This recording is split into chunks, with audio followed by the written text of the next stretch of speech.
आज हम कर रहे हैं हिंदी कहानी का उद्भव और विकास।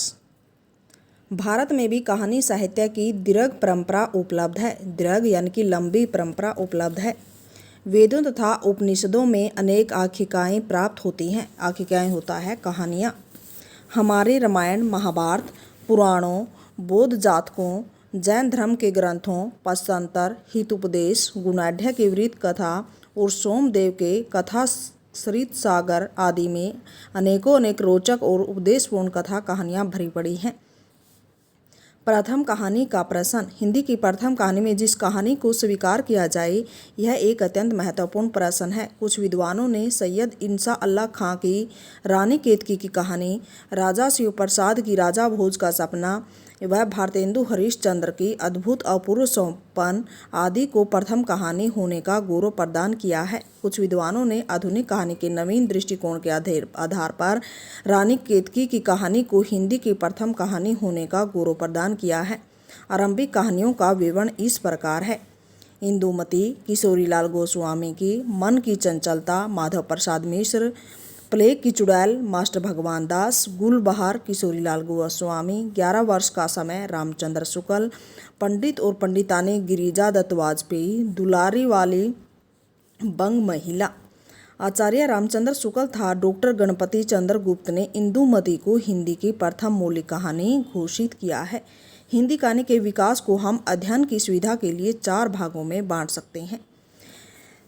प्रेमचंद पूर्व युग। प्रेमचंद पूर्व युग में वृंदावन लाल वर्मा द्वारा रचित राखी बंद भाई तथा तातार और वीर राजपूत कहानियाँ उल्लेखनीय हैं। सन 1909 में काशी से हिंदू नामक पत्रिका का प्रकाशन हुआ।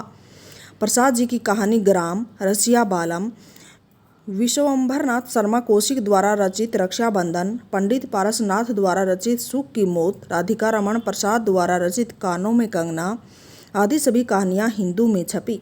इन्होंने हिंदी कहानी जगत को सर्वथा नवीन दिशा प्रदान की। सन 1915 में विश्वम्भरनाथ जिज्जा की कहानी विदीर्ण हृदय तथा चंद्रधर शर्मा गुलेरी की कहानी उसने कहा था प्रकाशित हुई। वस्तुतः उसने कहा था कहानी अपने रस उद्वेग के कारण हिंदी कहानी साहित्य में मील का पत्थर बनी। सुखमय जीवन तथा बुद्ध का कांटा गुलेरी जी की अन्य 2 कहानियाँ हैं। प्रेमचंद युग। हिंदी कहानी के विकास युग को प्रेमचंद युग से संबोधित किया गया है, क्योंकि सर्वप्रथम प्रेमचंद जी ने अपनी कहानी पंच परमेश्वर के द्वारा हिंदी कहानी साहित्य में नवीन परंपराओं और नवीन युग का सूत्रपात किया। प्रेमचंद जी ने 300 से भी अधिक कहानियाँ लिखी, जो कि मानसरोवर के 8 भागों में संग्रहित हैं। प्रेमचंद जी ने सभी प्रकार की कहानियों की रचना की, जैसे सामाजिक, पारिवारिक, चरित्र प्रधान, ऐतिहासिक, राजनीतिक, मनोवैज्ञानिक आदि। इन्होंने अपनी कहानियों में मध्यम वर्ग की अनुभूतियों और उसके जीवन की समस्याओं को अभिव्यक्त किया, जैसे विधवा विवाह, अनमेल विवाह, मद्यपान, संयुक्त परिवार के विघटन, वेश्यावृत्ति, पूंजीवादी शोषण वृत्ति, आर्थिक असमानता और वैषम्य, कृषि कृषकों और जमींदारों के संबंध, महाजनी सभ्यता, एकता की भावना का भाव, मर्यादा रहित जीवन, धर्म, नैतिक उत्थान, राष्ट्रीय जागरण और सामाजिक भावना का ह्रास आदि। पूस की रात, सदगति, ठाकुर का कुआं, मंदिर, दूध का दाम, वेश्या, सफेद खून, घास वाली, नशा, कफन उनकी प्रमुख और बहुचर्चित कहानियां हैं। प्रेमचंद की कहानियों की इन्हीं विशेषताओं के आधार पर ही तो उन्हें युग प्रवर्तक कहानीकार कहा जाता है। प्रेमचंद जी ने अपनी कहानियों में वस्तु का नवीनीकरण ही प्रस्तुत नहीं किया, बल्कि मानवीय संवेदनाओं पर चोट भी की। इस प्रकार प्रेमचंद जी आदर्श उन्मुख यथार्थवाद की डगर को पार करते करते पूर्णतया यथार्थवादी रचनाकार बन गए। उन्होंने पूंजीवादी सभ्यता और आधुनिकता के प्रभाव के द्वारा यह प्रस्तुत किया कि मानव की संवेदनहीनता कहाँ तक पहुँच गई। जयशंकर प्रसाद प्रेमचंद युग में 4 स्तंभों में से एक हैं। इन्होंने 69 कहानियाँ लिखी। इन्होंने सभी कहानियाँ छाया, प्रतिध्वनि, आकाशदीप, आंधी, इंद्रजाल आदि कहानियाँ इनके कहानी संग्रह में संग्रहित हैं। प्रसाद जी बहुमुखी प्रतिभा के स्वामी थे। उनकी कहानियों में उनका कवि हृदय और कल्पना का अनूठा समन्वय देखने को मिलता है। आकाशदीप, पुरस्कार, दुखिया, चंदा, मधुआ, बेड़ी, ममता, चूड़ीवाली, आंधी, गुंडा, घीसू, भीख, छोटा जादूगर आदि कहानियों में उनकी यह प्रकृति स्पष्ट रूप से दिखाई देती है। अंतर्मुखी कलाकार होने के नाते प्रसाद की कहानियों में प्रेम भी है, दवंद भी है, श्रृंगार भी है और यथार्थ भी है। राष्ट्र के उत्थान में तो प्रसाद जी ने महत्वपूर्ण भूमिका निभाई है। प्रेमचंद युगीन अन्य समकालीन कहानीकारों में रायकृष्ण दास, चंडी प्रसाद हरदेश, विश्वम्बर नाथ कौशिक, सुदर्शन, पांडेय बेचन शर्मा उगर, जैनेन्द्र, यशपाल, इलाचंद्र जोशी और अज्ञेय आदि के नाम गिनवाए जा सकते हैं। पांडेय बेचन शर्मा उगर जी की कहानी हिंदी जगत में विद्रोही भावनाओं के कहानीकार के रूप में विख्यात हैं। उन्होंने अपनी कहानियों में सामाजिक व्यभिचार की पोल खोलने के साथ साथ राजनीतिक विचारधारा, सामाजिक रूढ़ियों एवं परंपराओं, अंधविश्वासों आदि अनेक विषयों पर अपनी नवीन विचारधारा को प्रस्तुत किया। दिल्ली का दलाल, बलात्कार आदि कहानियां ऐसी ही हैं। उनकी अत्यधिक लोकप्रिय कहानी उसकी मां राष्ट्रीयता और क्रांतिकारी विचारों से ओतप्रोत है। उनकी उग्र विचारधारा का परिचय उनकी कहानियां दोछक की आग, बलात्कार, चिंगारियां आदि में मिलता है। भवदेव पांडेय तो इन्हें पहला दलित कहानीकार और उनकी कहानी बुधवा की बेटी को पहली दलित कहानी मानते हैं। नंद दुलारी वाजपेयी ने भी उनके बारे में उचित ही लिखा है। उगर हिंदी के प्रथम और प्रमुख राजनीतिक कहानीकार लेखक हैं। प्रेमचंद उत्तर युग में हिंदी कहानी साहित्य में अनेक परिवर्तन हुए। इस युग में कहानी लेखन की दो धाराएं प्रभावित हुई। पहली धारा तो मनोवैज्ञानिक कहानियों की, जिसमें जैनेन्द्र, इलाचंद्र जोशी, अज्ञेय आदि ने मनोवैज्ञानिक तथा मनोविश्लेषणात्मक कहानियां लिखी। दूसरी धारा समाजवादी कहानियों की, जिसके अग्रणी यशपाल जी हैं। मनोवैज्ञानिक कहानियां। हिंदी कहानी साहित्य में जैनेन्द्र का आगमन एक नवीन दिशा को सूचित करता है। जैनेन्द्र कुमार, इलाचंद्र जोशी, राहुल सांकृत्यायन तथा अज्ञेय जी की कहानियों में मनोवैज्ञानिक चिंतन की परंपरा पुष्ट होती दिखाई देती है। जैनेन्द्र गांधीवादी विचारधारा से अत्यधिक प्रभावित रहे, इसलिए उनकी कहानियों में करुणा, आत्मपीड़ा और सहानुभूति के भाव यतर ततर यानी कि यहाँ वहाँ दिखाई देते हैं। जैनेन्द्र की कहानियों में नारी और पुरुष के संबंधों पर समुचित प्रकाश डाला गया है। जैनेन्द्र की प्रथम कहानी हत्या है, जो 1927 में प्रकाशित हुई। जानवी, पाजेब, पत्नी, विद्याधर, एक रात, नीलम देश की राजकन्या आदि इनकी उल्लेखनीय कहानियां हैं। वातायन, एक रात, दो चिड़ियाँ तथा नीलम देश की राजकन्या इनके प्रसिद्ध कहानी संग्रह हैं। इसी प्रकार से खेल, बाहुबली, ध्रुव यात्रा, अपना अपना भाग्य इनकी कुछ अन्य उल्लेखनीय कहानियाँ हैं। अज्ञेय दूसरे महत्वपूर्ण मनोविश्लेषणात्मक कहानीकार हैं। वी पथगा, परंपरा, जयदोल, कोठरी की बात, शरणार्थी, अमरवल्ली आदि इनके प्रसिद्ध कहानी संग्रह हैं।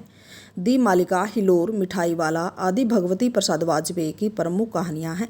भगवती वर्मा का प्रसिद्ध कहानी संग्रह है इंस्टॉलमेंट। सतमी के बच्चे कहानी संग्रह में राहुल सांकृत्यायन की प्रसिद्ध कहानियां सम्मिलित हैं। बिखरे मोती, उन्मादिनी, गोधूली, उषा देवी मित्रा की मूर्त मृदंग आदि सुभद्रा कुमारी चौहान के प्रसिद्ध कहानी संग्रह और कहानियों में से है। फिर है समाजवादी कहानियाँ। यशपाल ने अनेक प्रकार की कहानियाँ लिखकर हिंदी कहानी को नवीन क्षितिज प्रदान किए। इनके उल्लेखनीय कहानी संग्रह हैं अभिशाप्त, वो दुनिया, ज्ञानदान, पिंजरे की उड़ान, तरक का तूफान, भस्मावृत चिंगारी, फूलों का कुर्ता, धर्मयुद्ध, उत्तराधिकारी तथा चित्र का शीर्षक।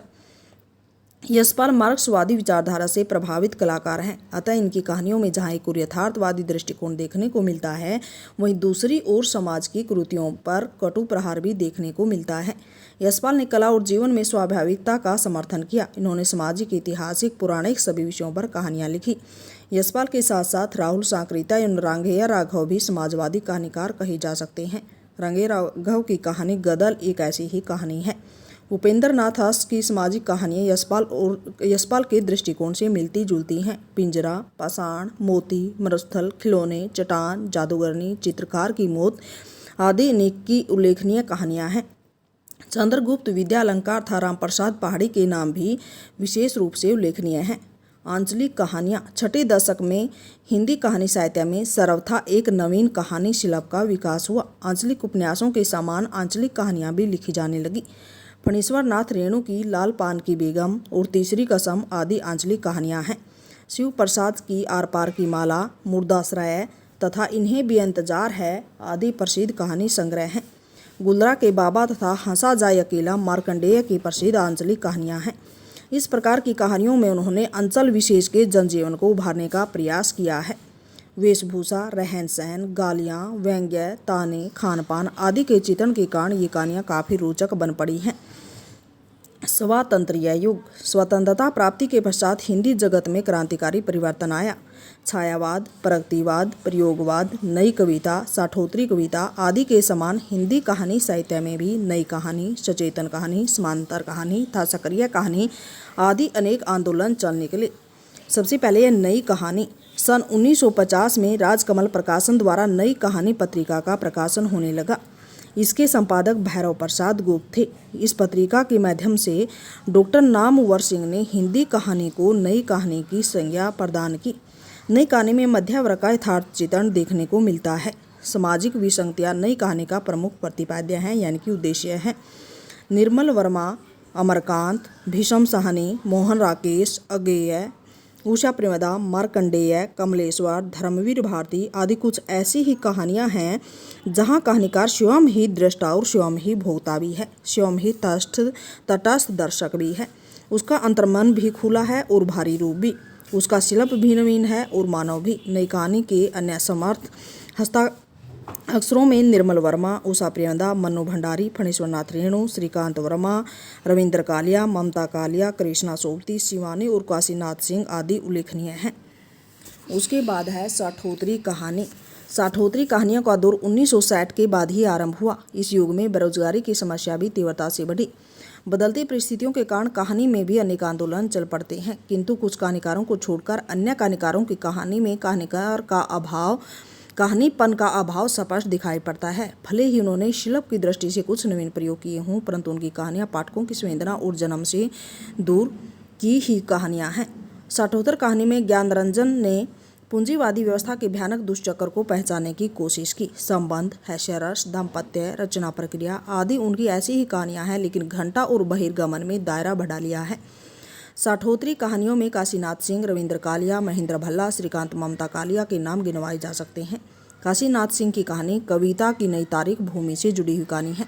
काशीनाथ अपने व्यंग्य के लिए प्रसिद्ध हैं। सराय मोहन की तथा सदी का सबसे बड़ा आदमी इसी प्रकार की कहानियाँ हैं। रविंद्र कालिया की कहानियाँ विवाह पूर्व इच्छाओं, आसक्ति तथा विवाह की घुटन आदि से ली गई हैं। सबसे छोटी तस्वीर, 200 ग्राम प्रेम पत्र, पत्नी, 9 साल छोटी पत्नी, डरी हुई औरत आदि ऐसी ही कहानियाँ हैं। ममता कालिया की काला रजिस्टर, चाल, बोगेन बोलिया, संवेदना की भूमि से जुड़ी कहानियां हैं। उदाहरण के रूप में चाल में मध्य वर्गीय लोगों के जीवन की व्यापकता का वर्णन है, तो काला रजिस्टर में तंत्र व्यवस्था से टकराव का चित्रण किया गया है। दूधनाथ सिंह की हुंडार और भाई का शोकगीत कुछ न भूलने वाली कहानियां हैं। सचेतन कहानी। हिंदी कहानी के विकास में सन 1964 के लगभग नया आंदोलन शुरू हुआ, जो कि व्यक्ति सापेक्ष पत्रिका पर आधारित था। इस आंदोलन को सचेतन कहानी की संज्ञा दी गई। इसके संपादक डॉक्टर महीप सिंह थे। फ्रांस और जर्मनी के कुछ आधुनिक लेखक इसे विदेशी विचारों पर आधारित एक्टिविस्ट मूवमेंट का भारतीय संस्करण मानते हैं।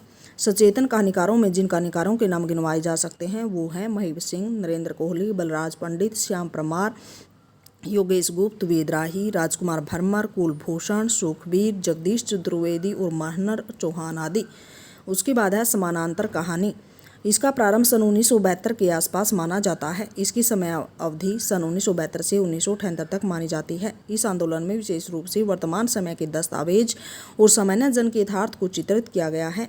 इस आंदोलन के प्रमुख कहानीकारों में कमलेश्वर, भीषम साहनी, हिमांशु जोशी, जसवंत सिंह बिष्ट, निरुपमा सेवती, सुधा अरोड़ा, सतीश जमाली, नमिता सिंह, कामता नाथ, जितेंद्र भाटिया, इब्राहिम शरीफ, मिथिलेश्वर, मधुकर सिंह, रमेश उपाध्याय आदि के नाम विशेष रूप से उल्लेखनीय हैं। समानांतर कहानी आंदोलन सारिका के संपादक कमलेश्वर से प्रारंभ हुआ और इनके पत्रिका छोड़ने के बाद ही 1978 में यह आंदोलन समाप्त हो गया। समकालीन कहानीकारों ने पारंपरिक संरचना की विसंगतियों को रूपायित किया। इस काल में युवा मानव के लिए पारिवारिक संबंध चुनौती बन गए। सक्रिय कहानी। 8वें दशक के कहानीकारों ने जीवन को बहुत निकटता से देखा। इसी कारण उनकी कहानियों में पाठकीय संवेदना समाहित हो गई। इस आंदोलन को राकेश वत्स ने अपने पत्रिका मंच के द्वारा शुरू किया। यह आंदोलन भी पश्चिम में प्रचलित एक्टिव स्टोरी को आधार बनाकर शुरू किया गया। इस आंदोलन में राकेश वत्स की पत्रिका मंच की विशेष भूमिका रही है। इस युग के कहानीकारों का प्रगतिशीलता के प्रति विशेष मोह था।